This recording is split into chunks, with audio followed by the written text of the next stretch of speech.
A pirate walks into a bar with a peg leg, a parrot on his shoulder, and a steering wheel on his pants. The bartender says, "Hey, you've got a steering wheel on your pants." The pirate says, "I know. It's driving me nuts." A rough and tough cowboy finishes his drink at a bar and gets up to leave. A minute later, he comes back in saying with a mean look in his eye, "I'm going to sit down and have one more drink. And if my horse isn't back where I left it, I'm going to have to do what I done in Texas. And I really don't want to have to do what I done back in Texas." True to his word, he sits down, orders another drink, sits in the bar, and finishes his drink. He then gets up and walks outside, and sure enough, his horse is back tied up where he left it. As he's just about to ride off, one of the other patrons timidly asks, "Mister, what was it you had to do in Texas?" The cowboy gets a far-off look in his eyes and says sadly, "I had to walk home. Patty died in a fire and was burned pretty badly. So the morgue needed someone to identify the body. His two best friends, Seamus and Sean, were sent for. Seamus went in and the mortician pulled back the sheet. Seamus said, 'Yep, he's burnt pretty bad. Roll him over.' So the mortician rolled him over. Seamus looked and said, 'Nope, it ain't Patty.' The mortician thought that was rather strange, and then he brought Sean in to identify the body. Sean took a look at him and said, 'Yep, he's burnt real bad. Roll him over.' The mortician rolled him over, and Sean looked down and said, 'No, it ain't Patty.' The mortician asked, 'How could you tell?' Sean said, 'Well, Patty had two assholes.' 'What? He had two assholes?' asked the mortician. 'Yep, everyone knew he had two assholes.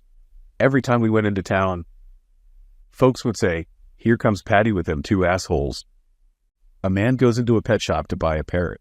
The shop owner points to three identical-looking parrots on a perch and says, "The parrot on the left costs $500.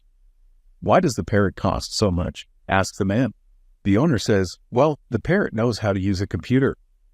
The man then asks about the next parrot and learns that it costs $1,000 because it can do everything the first parrot can do, plus it knows how to use the Unix operating system. Naturally, the increasingly startled man asks about the third parrot, only to be told that it costs $2,000. Needless to say, this begs the question, what can it do? To which the owner replies, "To be honest, I have never seen it do anything, but the other two call him boss." An Italian businessman goes to Indonesia for a business trip. He hates Indonesian food, so he asks the concierge in his hotel, "Is there any restaurant where I can find Italian food here?" The concierge says, "You're lucky, sir.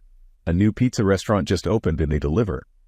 The businessman asks for the restaurant's number, goes back to his room, and orders the pizza. 30 minutes later, the delivery person shows up with the pizza. He takes the pizza and eats it. Suddenly, he's sneezing uncontrollably and shouting to the delivery person, "What did you put on this pizza?" The delivery man bows deeply and says, "We put exactly what you ordered on the phone, sir. It's pepper only." A circus performer is driving home after a long day of training when he is pulled over by a police officer for a broken light. The officer looks in the car and sees a collection of knives in the backseat. "Sir," he says, "why do you have all those knives?" "They're for my juggling act," the circus performer replies. "I don't believe you," says the cop. "Prove it." So the performer gets out of his car and begins juggling the knives flawlessly. Just at that moment, a car with two guys in it drives by. "Wow," says one to the other. "I'm glad I quit drinking. These new sobriety tests are hard." A young man came from the parking lot and tried to cut in at the front of the line, but an old lady beat him back into the parking lot with her cane. He returned and tried to cut in again, but an old man punched him in the gut, then kicked him to the ground and rolled him away. As he approached the line for the third time, he said, "Look, if you don't let me unlock the damn door, you're never going to get in there."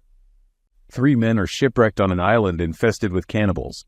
They were brought to the cannibal king, who tells the 3 men that they must complete a series of tests so that they will not be killed. The first task, he tells them to bring back 10 pieces of the same fruit. So they go out to scavenger the island. The first man brings back apples and is told for the next task, he must shove all 10 up his butt without a noise or emotion. He gets 1.5 up there before he screams and gets killed. The second man comes back with 10 berries and told of the same task. As he is about to get the 10th and final berry in, he bursts out in laughter and gets killed. Up in heaven, the first man meets the second man and asks why he laughed since he was so close to freedom. He replied, "I couldn't help it. I saw the other guy walk in with pineapples." Why are most people tired on April 1st? They've just finished a 31-day march. A man was in his boat out on the lake with a bucket full of fish that he had just caught. A wildlife officer spots him and pulls his boat up alongside. Seeing the bucket of fish in the man's boat, the wildlife officer asks to see his fishing license. The man tells the officer that he doesn't need a fishing license. The wildlife officer looks down at the bucket and says, "You definitely need a license to be catching fish. I can see that you've been fishing today. You have live fish right there." The man says, "Oh no, those are my pet fish. I just brought them out here for the day to enjoy the lake." "Pet fish?" replied the wildlife officer. "Oh, absolutely. I let him out of the bucket and they swim around and play. But when I whistle, they all jump right back in. They are very well trained." The wildlife officer scratches his chin, then say, "I've never heard such. Well, I've got to see this." The man dumps the bucket of fish into the lake, then calmly turns and looks at the wildlife officer. The wildlife officer says, "Well, call them back." The man says, "Call who back?" The wildlife officer says, "Your pet fish." "What fish?" replied the man.